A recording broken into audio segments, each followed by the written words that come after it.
two brothers bought a farm to earn money by renovating and selling it. But in the barn, under a tarpaulin, they found a container, inside which was not treasure, but a plan that could change their lives. Subscribe to the channel and write in the comments which city you are watching this video from. The pickup truck rolled through the long stretch of Nebraska highway as the afternoon sun bled across the horizon, painting the clouds the color of rust and fire. Inside, the radio hummed quietly under the sound of gravel crunching beneath the tires. Jake Hardy leaned forward against the steering wheel, his jaw tight, eyes fixed ahead. He hadn't said much for the last hour. His younger brother, Matt, sat beside him with a map folded across his knees, though he hadn't looked at it in a while. The road they were on led to the only thing that mattered now, a new start, or at least the hope of one. Jake had spent 20 years swinging hammers and hauling lumber for other people's dreams. He knew every kind of wood by smell, could tell the age of a house by the creak of its floorboards, and had scars that read like a diary of mistakes. He was a man who built things for others, but owned nothing of his own. Matt was different, quieter, more patient. He'd studied drafting for a while, loved to draw and measure, but had never made it past odd jobs. When Jake had been fired from yet another construction site after an argument with the foreman, it was Matt who'd said, "Maybe that's a sign. Maybe it's time we build for ourselves." At first, Jake laughed, but the idea stuck. A week later, they were sitting in a bank office, signing for a small business loan and calculating every cent they couldn't afford to lose. By the end of the month, they'd found the listing. A small farm about 30 miles from Lincoln.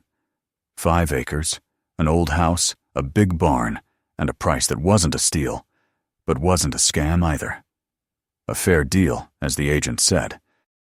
You could turn it into something nice with a little sweat, she told them, tapping her nails on the table. She called it a project, the same word Jake had used 100 times when talking about half-finished dreams. Now the farm was just a few miles ahead, a gray shape rising from a plain of tall grass and wind. The field spread wide on both sides, flat and endless. The wooden fences leaned with age, and a single windmill stood like a rusted sentinel, spinning slow and steady against the dying light. Jake slowed the truck and turned onto the dirt path that led toward the house. The farmhouse was old but solid, its white paint faded to the color of bone. The porch sagged a little in the middle, and the windows were dusty, but the structure stood firm. To the right stretched the barn, massive red once, but now darkened with years of weather. Behind it, a thin line of trees marked the edge of the property. Matt climbed out first, inhaling deeply. The air smelled of dry grass and distant rain. "Well," Jake said, stretching his back, "it's not bad." "It's not good either," Matt answered, though his tone wasn't mocking. He ran his fingers along one of the porch posts. "But it's alive. You feel that?" Jake snorted. "I feel the debt we just signed up for." Inside, the house was a time capsule. The furniture was covered in sheets, the wallpaper yellowed, the clock on the wall stopped at 12. Dust floated in the air, glowing in the slant of light from the window. There were photographs on the mantel, an older man in overalls standing beside a tractor, another of him holding what looked like a blueprint in front of a half-built barn. The name John Harding was printed on the back of one of the frames. Matt set the photo down carefully. "This guy built things," he said. "Everyone builds something," Jake muttered. "Doesn't mean it lasts." The first few days passed in a rhythm of work and silence. They tore out old boards, replaced wiring, and patched the roof. Jake moved like a man racing time fast, forceful, no wasted motion. Matt worked differently, slow but precise, measuring twice, cutting once. Their differences made progress steady but tense. They spoke little, except about what needed fixing or what materials to order. At night they sat on the porch, drinking cheap beer, listening to the wind slide through the fields. Somewhere beyond the trees, coyotes called, and the sound carried over the open land, like a reminder that they were far from anything else. The barn loomed in the darkness, its wide doors closed, its roof sloping like a giant shoulder. Neither of them had gone inside yet. The real estate agent had said it was just old junk farm equipment, spare parts, maybe a few tools. Jake had more pressing work in the house, and Matt had quietly agreed, though each night he found his eyes drifting toward that shadowed structure. On the 5th day, Jake woke before dawn to the sound of something slamming outside. The wind had picked up, whistling through the fence posts. He went out with a flashlight, scanning the yard. The beam caught on the barn door, swaying gently as if recently disturbed. He pushed it shut, fastened the latch, and told himself it was just the wind. By the weekend, the house looked better. They replaced the porch steps, scraped and painted the siding, and patched leaks in the roof. The place still felt heavy with time, but there was progress. Over breakfast, Matt brought it up. "You know, we haven't even checked the barn yet." Jake didn't look up from his coffee. "Because we don't need to. We're not flipping barns." "What if there's something useful in there? Old lumber, maybe tools." Jake sighed. "Fine. You want to dig through mouse nests? Be my guest. I'll help after lunch." That afternoon they went together, carrying a crowbar and a flashlight. The air inside the barn was colder, heavier. Dust hung like smoke in the beams of sunlight that cut through the roof slats. The floor was cluttered with rusted metal, empty barrels, and coils of rope. Against the far wall stood something large, covered with a thick, dark tarp. The edges were weighted with old bricks, as if someone wanted to keep it sealed. "What the hell is that?" Matt asked. Jake shrugged, already moving closer. The tarp was stiff and heavy under his hands, its folds letting out a faint smell of oil and age. Together they pulled it back, the fabric whispering across the floor.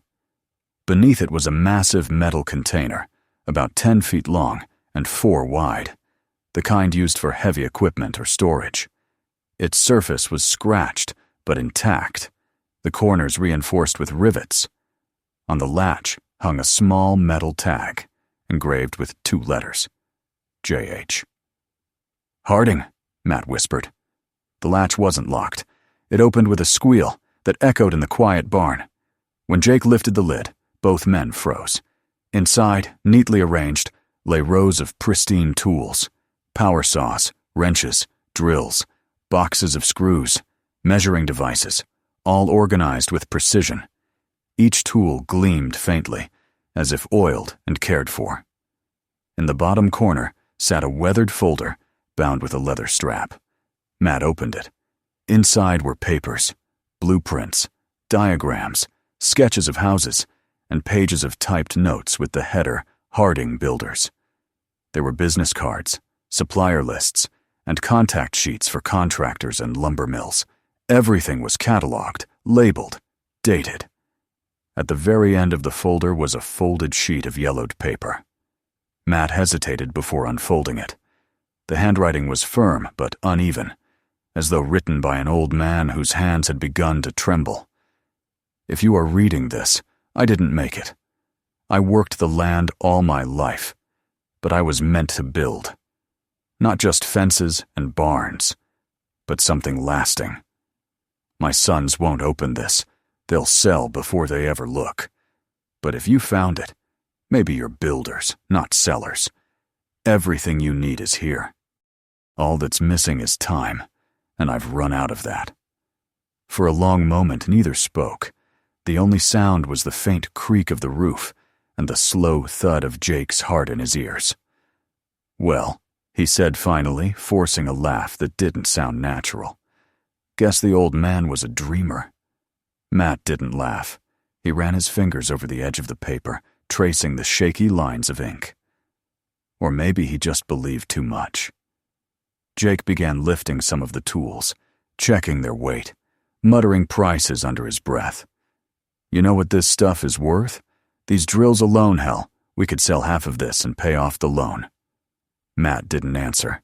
His eyes were fixed on the letter.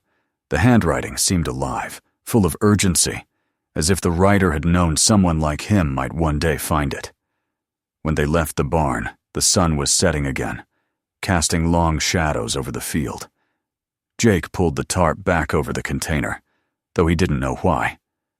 Matt lingered by the door, looking back once before following him out.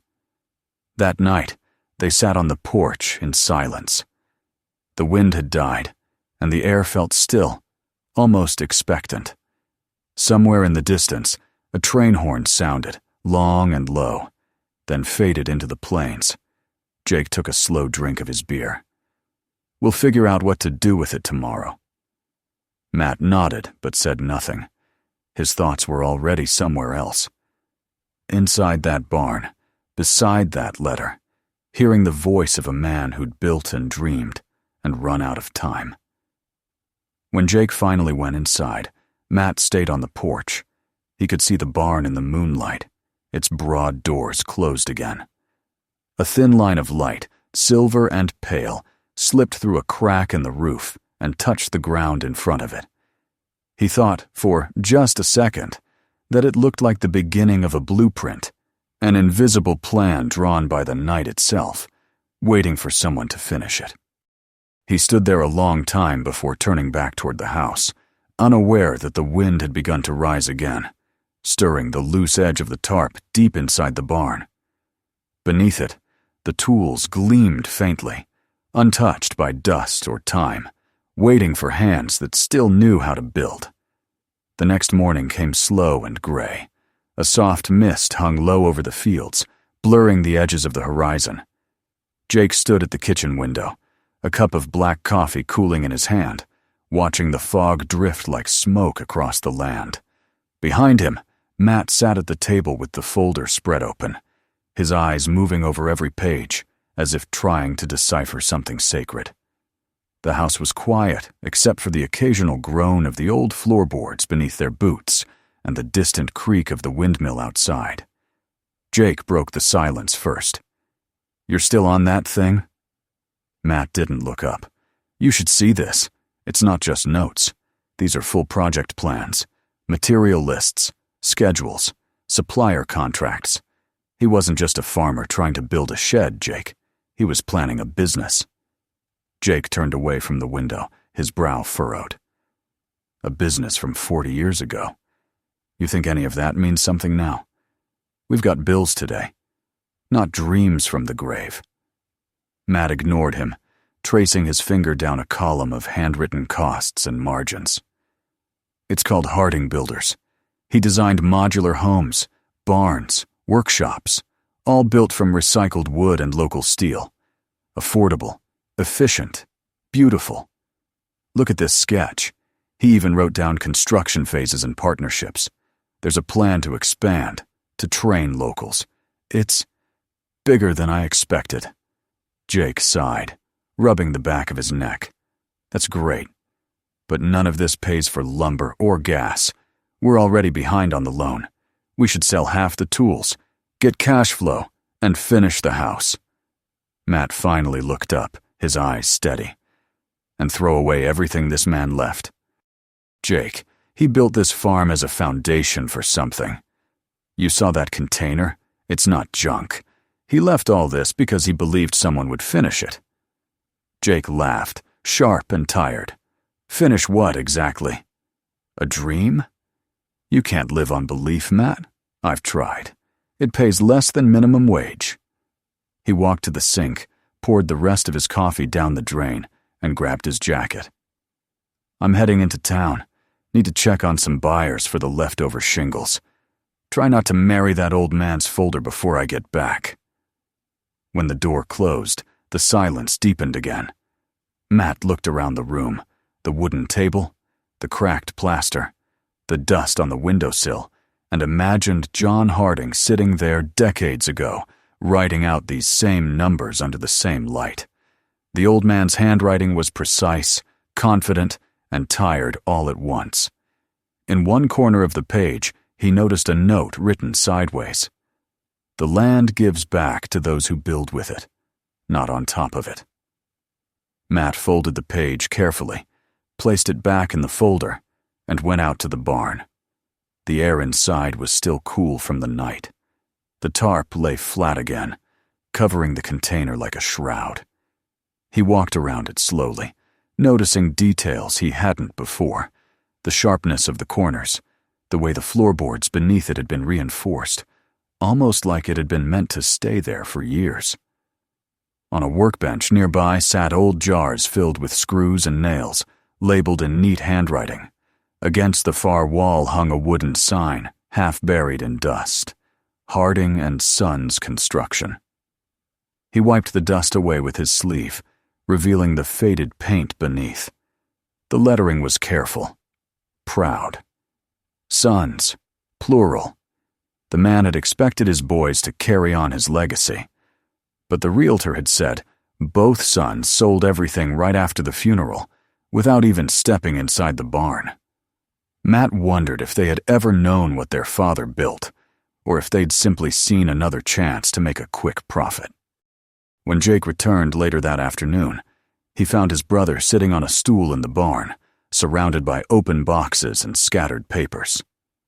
"Jesus, Matt. You planning to live in here now?" Matt looked up from the notebook he was reading. "You should see this entry. It's like a diary. He wrote about everything: construction delays, weather problems, even arguments with suppliers. Listen to this. If I can't raise walls with them, I'll do it alone. Time's running thin, but hands don't forget what they were made for." Jake groaned, leaning against the doorframe. "You're talking like he's some kind of prophet. He was a builder. Like us. Probably just got tired and old." "That's the point," Matt said quietly. "He didn't stop dreaming when he got old. He kept planning even when nobody listened." Jake kicked at the floorboards. "And where did that get him? Dead on a farm nobody wanted." Matt closed the notebook slowly. "Maybe. But what if we're the ones supposed to finish what he started?" Jake frowned. "You sound crazy." "Do I?" Matt stood up, holding out one of the blueprints. "Look at this design. It's a small modular home. Cheap, efficient, everything laid out. If we build it, just one, it'll prove his system works. And it's beautiful, Jake. Look at those lines. It breathes." Jake took the paper reluctantly, studying the clean geometry, the simplicity of it. It was practical, efficient. There was something elegant about it, something that reminded him of why he'd started building in the first place. Still, he shook his head. "We don't have time for experiments. We need cash now." "I can start it myself," Matt said. "We've got enough material left from the roof job to build the frame. If it fails, fine. You can say, 'I told you so.' But if it works—" Jake handed the paper back without a word and walked out. Over the next few days, Matt worked alone. He cleared a patch of ground near the pond, at the edge of the property. The place Harding had marked, Lot A, on one of the diagrams, and began laying the foundation. He measured every board twice, cut each piece with care, fitting them together by hand. The sound of the hammer echoed through the fields. At first, Jake ignored it. He focused on sanding floors, finishing the kitchen, anything that didn't involve looking out the window toward the pond. But every evening he found himself glancing that way, watching the frame of a small structure slowly rise against the horizon. One night, after dinner, he finally asked, "How's your little church going out there?" Matt smiled faintly. "It's a house, Jake, not a sermon. But maybe it's both." "You really think this'll change something?" Matt leaned back in his chair, looking out the window where the moonlight touched the half-built frame. "I think it already has. I can't explain it, but it feels right. Like he's still here, watching." Jake didn't reply. The next morning, he found himself walking toward the pond before breakfast. The small house stood half-finished, its frame catching the early light, like bones of something ancient, but alive. Matt was already there, working silently. Jake stood for a long time before saying, "Your measurements are off on the northwest corner."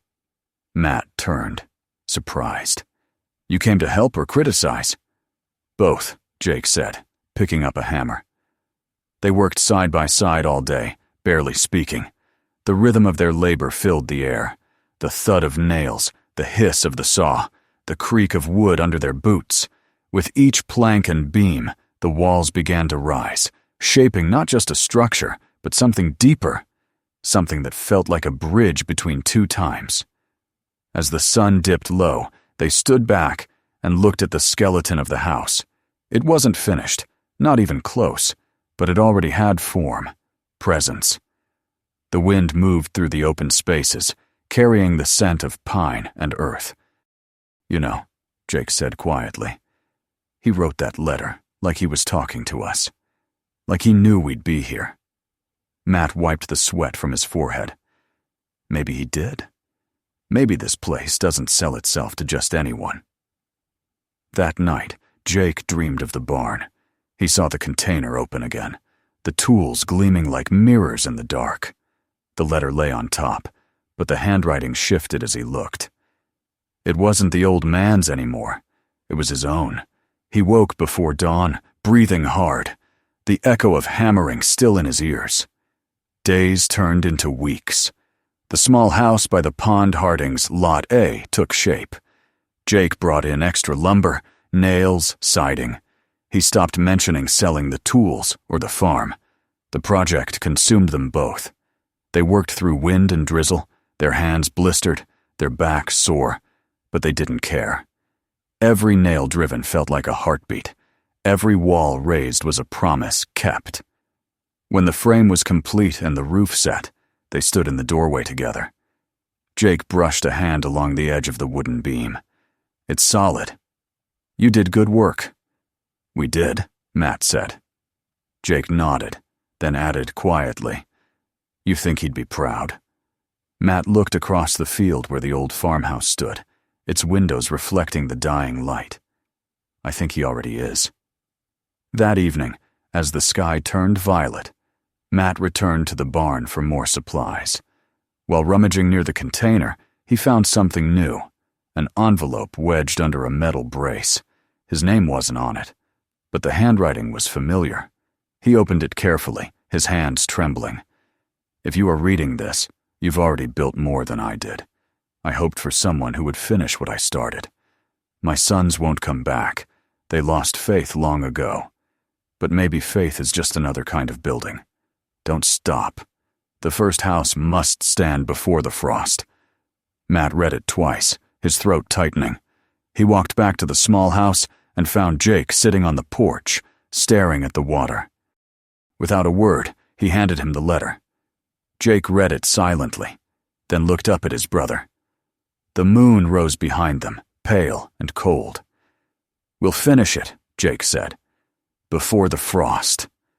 And so they did. By the time the first thin film of ice formed on the pond, the house was complete. It stood simple and clean, the lines sharp, the wood smooth beneath their hands. Inside, the air smelled of new pine and promise. They hung a small lantern in the window, and its light glowed warm against the cold night. They didn't speak much that evening. There was no need. The work had said everything for them. In the stillness that followed, Jake thought of the letter in the barn, of the old man's steady hand, of all the years he had wasted building for other men. For the first time in decades, he felt the strange peace of having built something that belonged only to them. When he finally turned to go, the wind rose again across the fields. It moved through the new house, soft and low, like a breath, like a voice saying thank you. He didn't tell Matt about it, but he knew his brother heard it too. And in that moment, both men understood that they had crossed a line no sail could ever undo. The farm was no longer a project. It was a beginning. The first snow came early that year, soft and quiet, settling over the fields like a blanket of silence. Jake stood on the porch with a cup of coffee, watching the flakes drift through the air, slow and deliberate, as if the land itself were taking a deep breath. The small house by the pond stood in the distance, its roof already dusted white. A warm yellow light glowed from its single window. It had been only a few weeks since they finished it, yet the place looked as if it had always belonged there. He still couldn't quite explain the feeling it gave him, a mixture of pride and peace and something deeper, something like belonging. Inside the kitchen, Matt was hunched over the table again.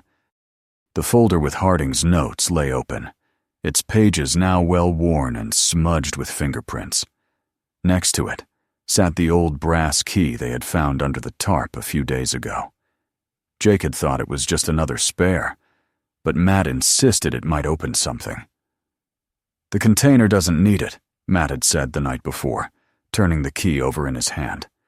"It's too small for any of the locks we've seen. I think there's something else." Jake stepped inside, brushing snow from his shoulders. "You're still looking for ghosts?" Matt didn't look up. "Not ghosts. Answers." He held up the key. "This means something. You don't hide a key unless there's something worth locking." Jake smiled faintly and poured himself another cup. Or maybe he just liked keys. Some people keep them for luck. But when the coffee pot hissed empty, he joined his brother at the table anyway. Together, they examined the pages again. The blueprints, the notes, the sketches of the Lotta house they had already built. At the bottom of one page, half erased by age, was a scrawled line neither had noticed before. "If you finish one, open the next."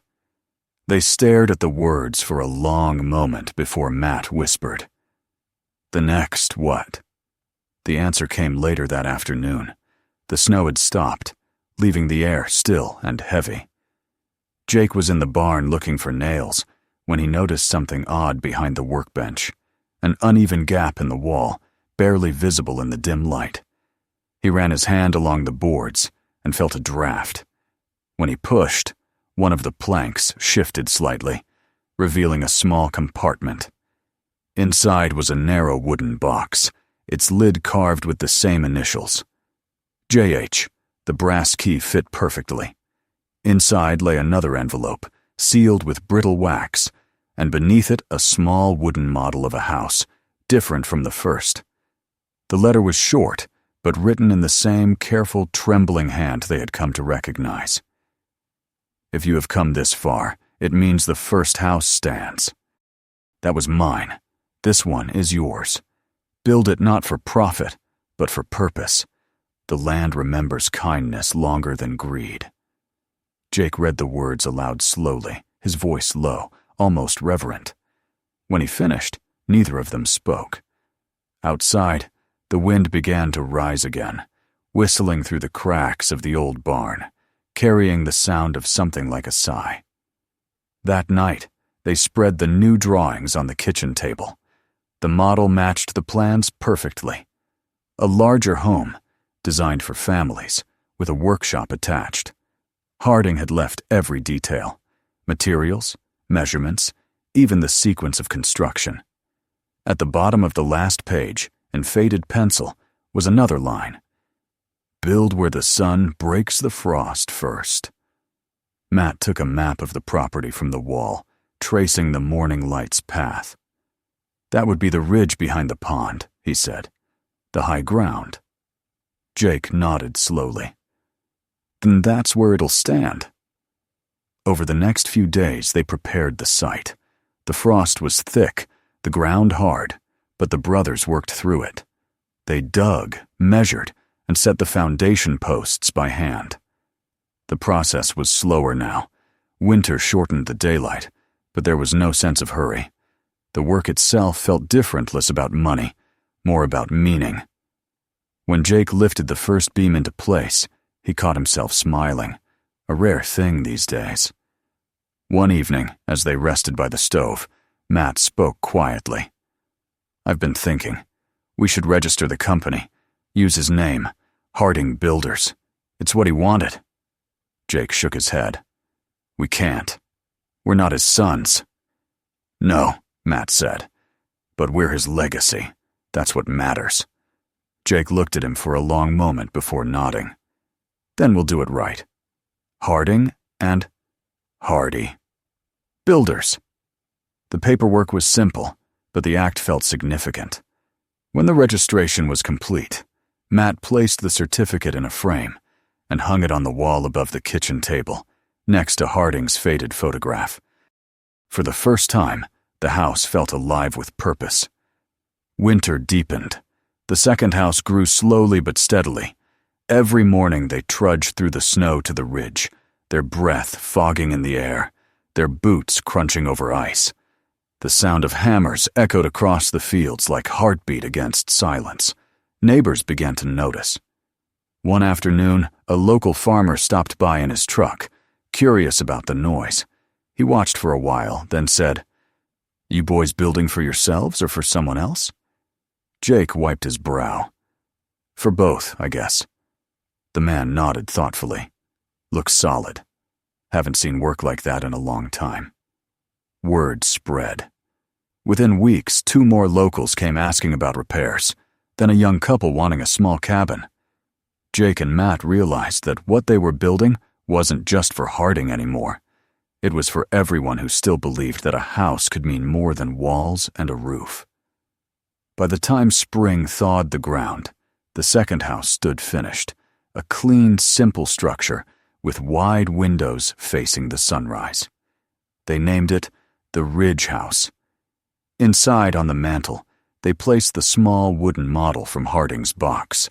It looked perfectly at home there, as if it had been waiting for this moment. That evening, as the brothers sat on the porch, the wind carried the scent of rain.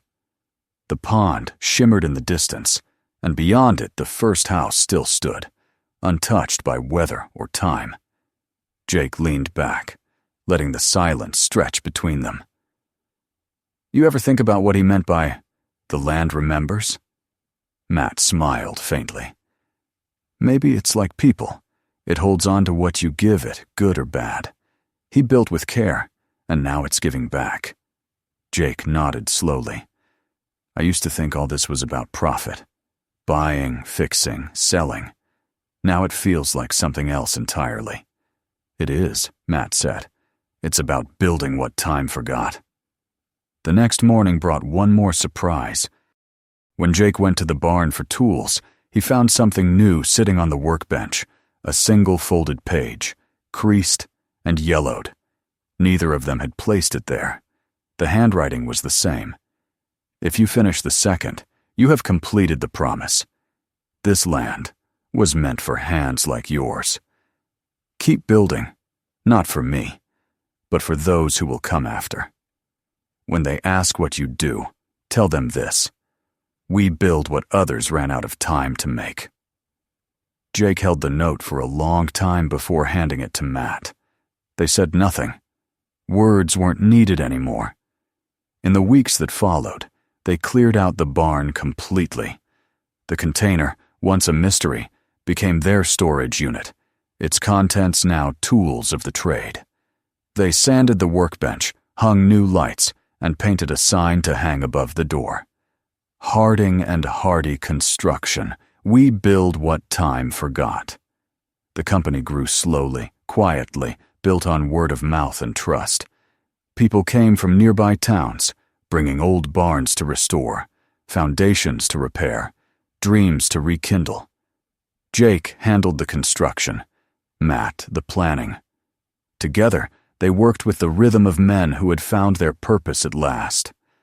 One night, almost a year after they had found the first letter, Jake sat alone by the pond. The water rippled under the moonlight, and the reflection of the Ridge House glimmered like something eternal. He thought of Harding, the man he'd never met, but somehow knew better than anyone. "We did it," he said softly, his voice barely a whisper. "We built it all."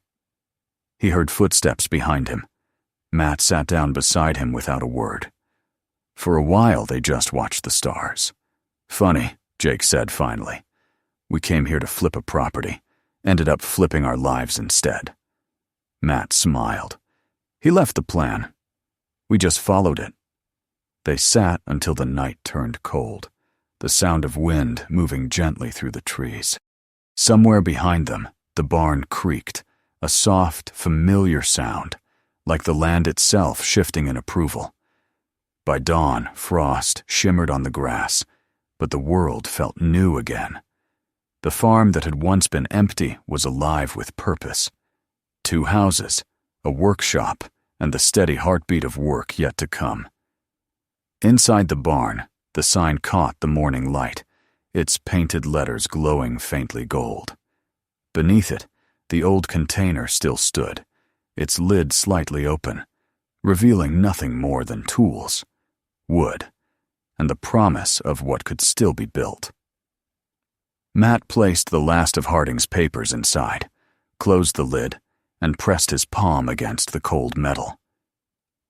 "Rest now," he said quietly. "We've got it from here." Jake called from the doorway, his voice warm and steady. "Come on, partner. We've got work to do." Matt smiled, turning toward the light. Together they stepped out into the open air, the sun rising over the ridge, painting the land in gold. The wind moved through the grass, carrying the faint scent of wood and dust, the sound of hammers waiting to be lifted again. And for the first time since they'd arrived, the farm no longer felt like someone else's dream. It felt like home. If you enjoyed this story, make sure to subscribe and turn on notifications so you don't miss what's coming next. Watch our other videos for more stories like this, and share this one with someone who'd love it too.